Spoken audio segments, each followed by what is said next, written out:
इस अभियान की शुरुआत हम सब जानते हैं, विधिवत घोषित रूप से तो गत 12 जनवरी 2022 को हुई, जब स्वामी विवेकानंद जी का जन्म दिवस होता है, युवा दिवस होता है। क्योंकि रोजगार की सबसे बड़ी आवश्यकता किसको है? युवाओं को है। और युवाओं के लिए प्रेरणा स्रोत तो भारत ही नहीं, सारी दुनिया में स्वामी विवेकानंद जी से अलग और कौन हो सकता है। लेकिन इस अभियान की विचार प्रक्रिया उससे भी लगभग 1 वर्ष पूर्व फरवरी की हमारी अहमदाबाद की बैठक में हुई। आर्थिक संगठनों के लोग बैठे, माननीय डॉक्टर कृष्ण गोपाल जी ने हमारी बैठक ली और कहा कि ऐसा कोई विषय है क्या जो भारत को मथ रहा है, भारत को परेशान कर रहा है, और हम आर्थिक संगठन मिलकर उसका कोई समाधान कर सकते हैं। और इन सब संगठनों ने व्यापक चर्चा के बाद यह निर्णय लिया कि भारत में बेरोजगारी ये ऐसा विषय है जो भारत के केवल युवाओं का ही नहीं, स्वाभाविक है उन युवाओं के माता पिता जिनके बच्चे को बीटेक एमटेक करने के बाद भी रोजगार नहीं मिल रहा या अन्य कारण से रोजगार नहीं मिल रहा, सारा भारत ही परेशान है, जिससे ऐसी एक बड़ी समस्या बेरोजगारी, उसके समाधान के लिए हम आर्थिक संगठनों को व्यापक पहल करनी चाहिए। क्योंकि एक बड़ा मिशन करना था, जिसको बड़ा चलना होता है इसके लिए उसको शुरुआत में धीमे चलना होता है।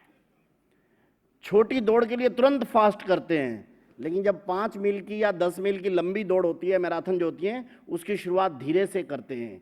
इसलिए पहले 8-10 महीने तो लगे कि इस सारे का बाकी वैचारिक आयाम क्या होगा, कौन कौन से संगठन लगेंगे, प्रक्रिया कौन होगी, नाम क्या इसका रखा जाएगा, इसमें टोली कैसे बनेगी, इसको समन्वयक अभियान बनाना है, संगठन नहीं बनने देना है, ये सब विचार प्रक्रिया वरिष्ठ कार्यकर्ताओं ने पूरी तरह चलाई।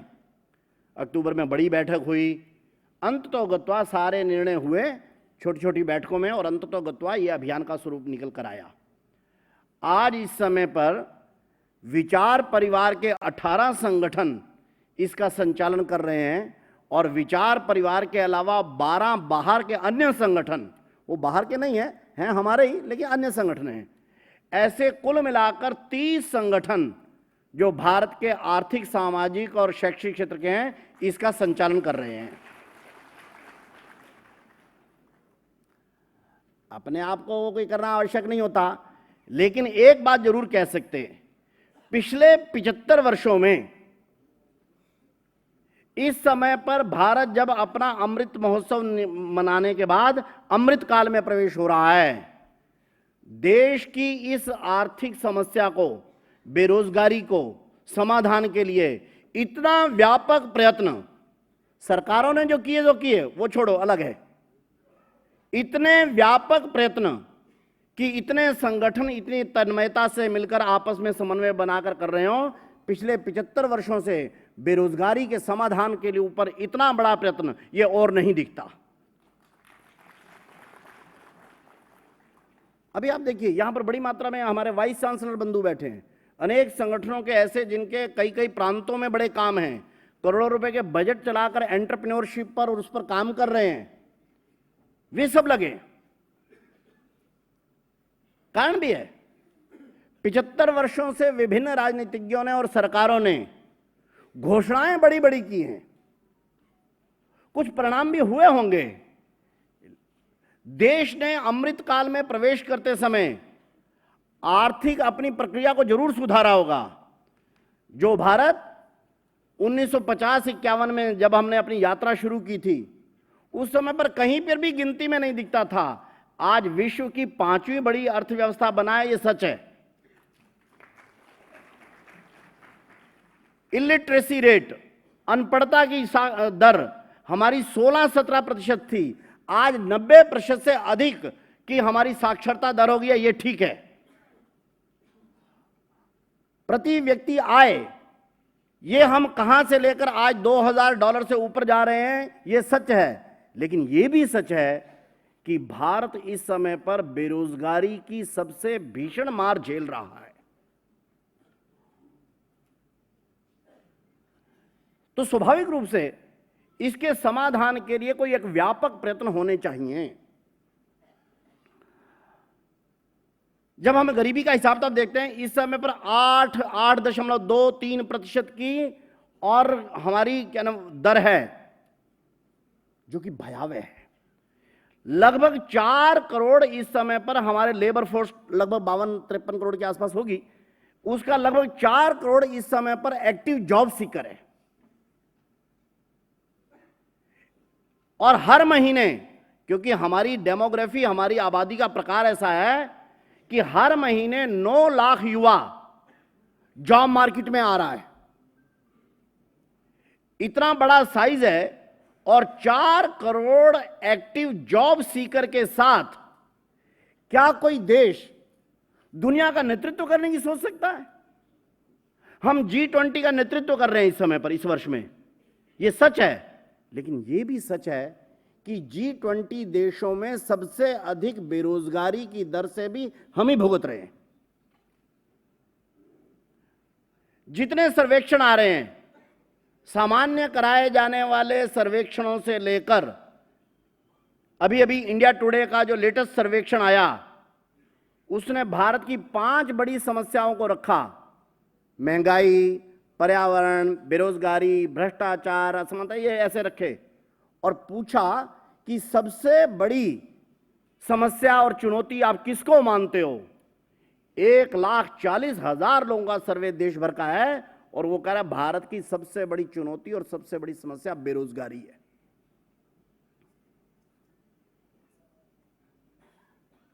कैसे हो गई भाई? आज हम उसका डिटेल विश्लेषण तो इसलिए नहीं कर सकते कि हम समाधान इसका बताते हैं। बहुत सी चीजें बताई जा सकती हैं, इसलिए उसका डिटेल कैसा है और क्यों आई बेरोजगारी, ये तो हम विश्लेषण बाद में करेंगे।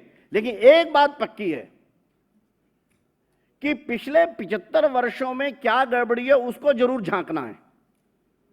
हमारे को सिंहावलोकन करना है। सिंह क्या करता है? सिंह जब आगे छलांग लगाने लगता है ना, सिंह आगे छलांग लगाने से पहले एक बार पीछे मुड़कर देखता है।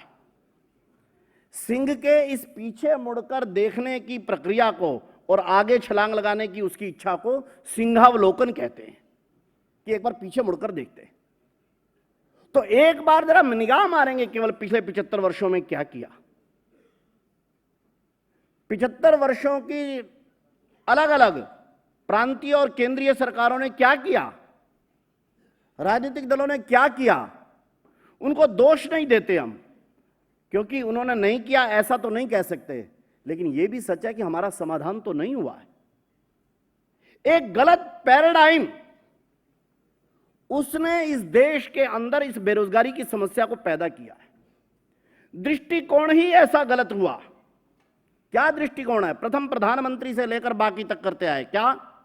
भारत की बड़ी जनसंख्या, भारत की युवा जनसंख्या, हर महीने 9 लाख युवा आ रहे हैं भाई। हमारी जनसंख्या हमारी सब समस्याओं की जड़ है, बेरोजगारी की जड़ है। ऐसा एक दृष्टिकोण हमारे अर्थशास्त्रियों ने भी, हमारे राजनीतिज्ञों ने भी, हमारे सरकार में बैठे नीति निर्धारकों ने भी मान लिया। इस गलत पैराडाइम ने, यह दृष्टिकोण, अपनी जनसंख्या को, अपनी युवा आबादी को समस्या मानना, तो सवाल नीतियों का नहीं था। नीतियां बड़ी बनाई, बेरोजगारी का समाधान क्यों? दृष्टिकोण कैसा है? अब ये मैंने चश्मा डाला है, चश्मा ये ऊपर उत्तल है, नीचे अवतल, यानी नीचे इधर नजदीक का है, इधर ऊपर का है। अगर मैं इसको उल्टा डाल लेता हूं, ऐसा डाल लेता हूं, तो निश्चित रूप से मुझे सब कुछ धुंधलका धुंधलका दिखेगा। क्यों?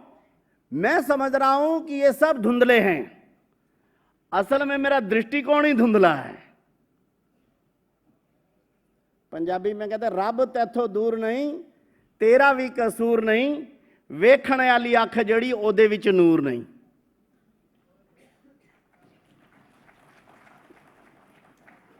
अपनी जनसंख्या, अपनी युवा आबादी, जो वास्तव में भारत की प्रगति का, भारत की आर्थिक आधार का सबसे बड़ा कारण होती है, उसी को ही हम सबसे बड़ी समस्या मान रहे हैं।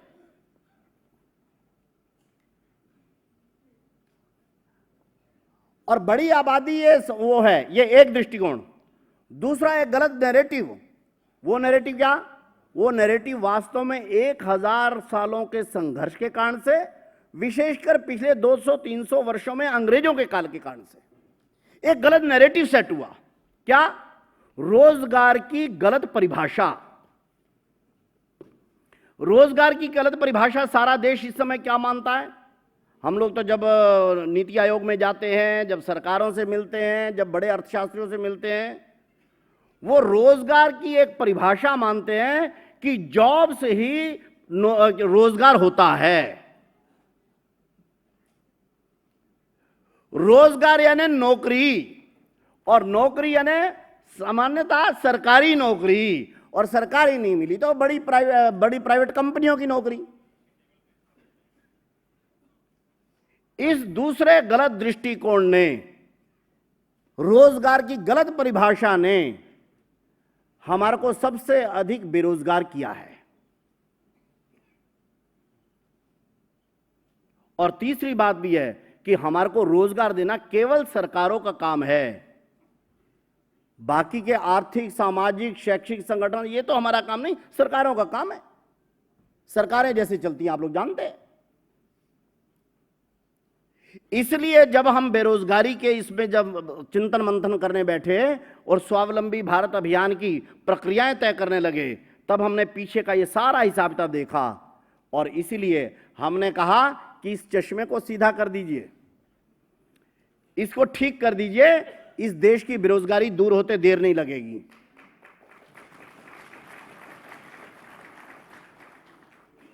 यहां एक बात बताऊं, जिस समय कोयला का भाप के इंजन का आविष्कार नहीं हुआ था, भाप के इंजन का आविष्कार हम लोग जानते हैं थॉमस न्यूकोमैन ने किया और जेम्स वाट ने किया। जब तक स्टीम इंजन का आविष्कार नहीं हुआ था, तब तक जहां जहां कोयले की खदानें थी, लोग उसके आसपास रहने वाले लोगों को कर्स मानते थे, पाप मानते थे, या बड़ी मुश्किल मानते थे। क्यों? जहां कोयले की खदानें, वहां खेती हो नहीं सकती, वहां पर उनके वो धुएं वगैरह के कारण से लोग परेशान रहते थे, कालिक तो रहती रहती थी। इसलिए कोयले की खदानें जहां पर हैं, वहां के लोग तो अभिशप्त हैं, ऐसा ही मानते थे। लेकिन जब जेम्स वाट ने और थॉमस न्यूकोमैन ने भाप के इंजन का आविष्कार कर दिया कि ये कोयला तो ये बड़ा हिसाब किताब का बन सकता है, भाप पैदा करता है और जिससे सारी दुनिया चल सकती है, इस एक दृष्टिकोण के ठीक होने से क्या हो गया? संपूर्ण दुनिया की इकोनॉमी का दृष्टिकोण बदल गया। आज जहां जहां कोयले की खाने हैं, वो मिलेनियर और क्या नाम बिलेनियर लोग बन गए हैं।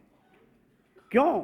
आज क्या नाम ऑस्ट्रेलिया से लेकर जिनके पास कोयले की खदानें या ऐसे खनिज पदार्थ हैं, वो अरबों अरबों कमाने वाले बन गए। दृष्टिकोण ठीक कर लिया, दो व्यक्तियों ने कर दिया, तो हो गया। स्वावलंबी भारत अभियान भारत के रोजगार का दृष्टिकोण ठीक करने का व्यापक प्रयत्न है। और किससे हो सकता है? भारत के युवा ही भारत की बेरोजगारी का समाधान करने वाले हैं।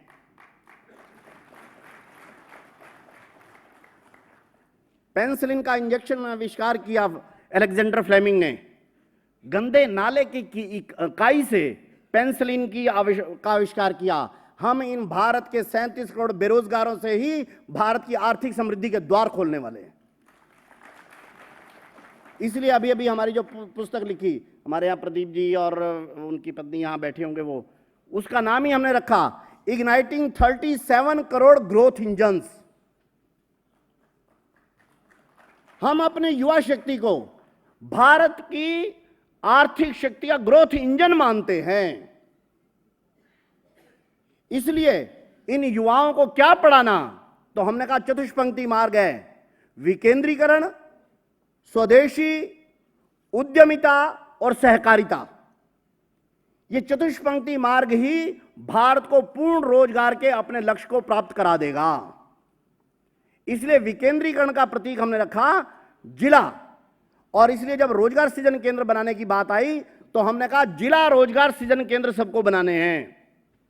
भारत के 700 जिलों में जिला रोजगार सृजन केंद्र बना दीजिए। और केवल जिला रोजगार सृजन केंद्र नहीं, ओडीओपी जैसी योजनाओं को क्रियान्वित कर दीजिए, अभी उत्तर प्रदेश सरकार ने डिस्ट्रिक्ट वाइज जीडीपी मैपिंग शुरू करवाई है। उत्तर प्रदेश सरकार ने, हमने उसका स्वागत किया है। भारत की हर एक डिस्ट्रिक्ट की जीडीपी होनी चाहिए। अच्छा लगे सबको तो भारत के हर एक जिले का अपना एक नीति आयोग होना चाहिए।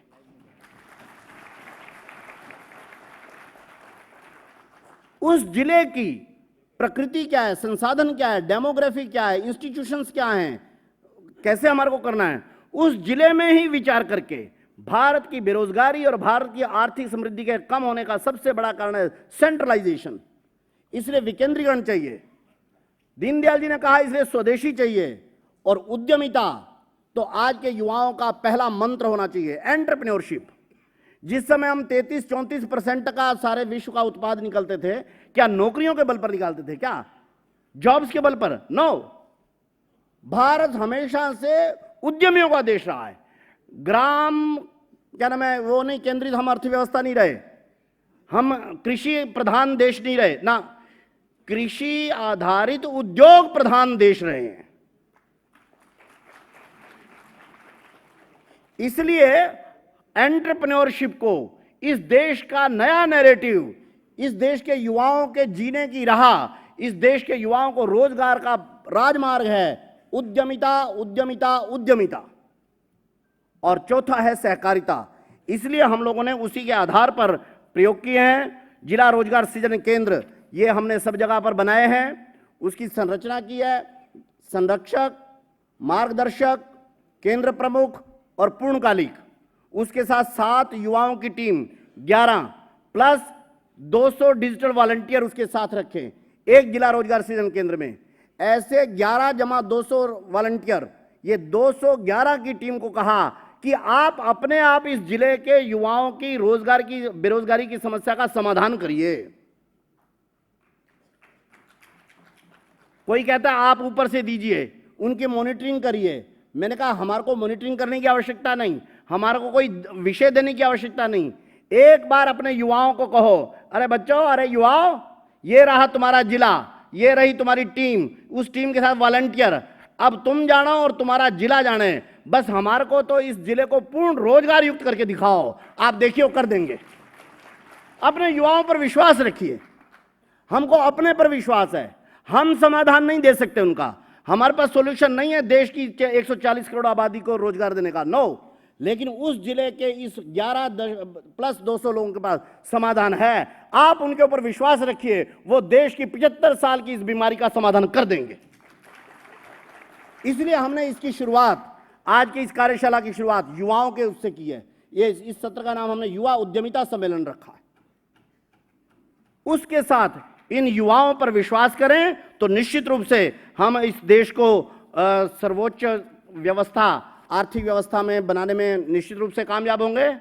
स्वामी विवेकानंद के एक कोट के साथ पूर्ण करता हूं। स्वामी विवेकानंद ने कहा था, मैं भविष्यवक्ता नहीं हूं, ना ही भविष्यवाणियों में विश्वास करता हूं, लेकिन एक बात जो मैं अपने चर्म चक्षुओं से स्पष्ट देख रहा हूं वह यह कि भारत माता फिर से विश्व गुरु सिंहासन पर आरूढ़ होकर इस विश्व का अधिक प्रखरता के साथ मार्गदर्शन करने जा रही है।